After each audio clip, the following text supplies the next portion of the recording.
Valla bu kurtarıcı biraz da hayvan.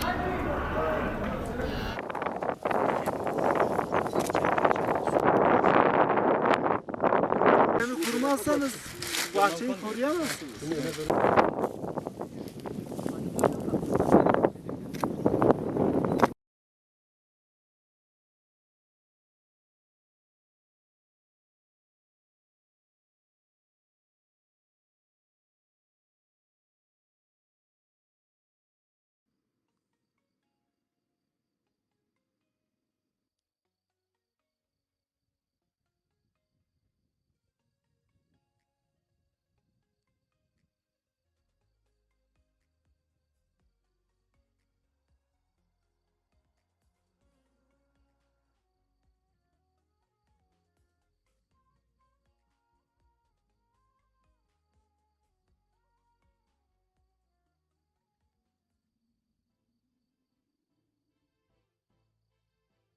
Tabii Ağrı özellikle e, ilimizin Doğu Anadolu bölgesinde bir takım ciddi avantajlara sahip olan tarım ve hayvancılık alanında ama belki belirli bir periyotta çeşitli nedenlerle bu alanda biraz geri kalmış bir şehrimiz.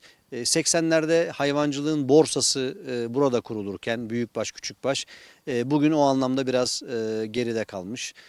Tarımsal üretimde çok ciddi noktadayken, tarımsal üretim yelpazesi çok genişken 70'lerde 80'lerde bugün birkaç ürüne sıkışmış bir durumda. Ama aslında bu bizim asıl işimiz. Yani Anadolu topraklarının insanların asıl işidir tarım ve hayvancılık ve hepimize bakabilecek, hepimizi besleyebilecek kadar üretim yapıp aynı zamanda da çok büyük gelir elde edip refah içerisinde yaşama imkanımız var.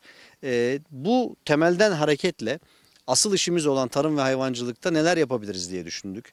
Buraya göreve başladıktan sonra bu konuda bir takım çalışmalar yaptık, fizibiliteler yaptık, çalıştaylar yaptık.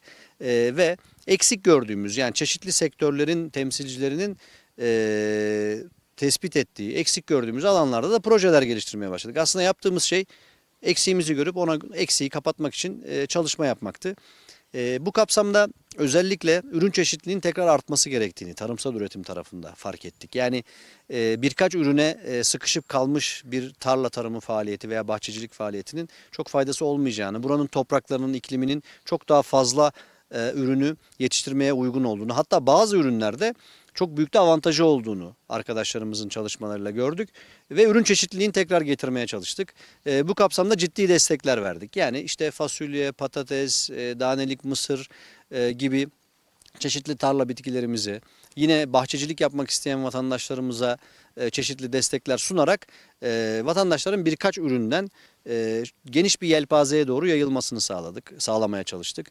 Yine dar alanda özellikle çok hızlı verim alabileceğimiz ve dar alanda küçük hanelerin gelir elde etmesi için çok iyi bir çözüm olan işte çilekle ilgili bir çalışma yaptık. Bu kadar tutacağını biz de beklemiyorduk. Çok başarılı oldu. İnsanlarımız çok sevdiler. Bu faaliyeti çok sevdiler ve bizim bu başlattığımız iş özel olarak insanların da tedariğiyle aynı şekilde devam ediyor. Ben bir 5-6 seneye kadar Ağrı çileğinin bölgede de çok meşhur olacağına inanıyorum. Onu inşallah Allah ömür verirse göreceğiz.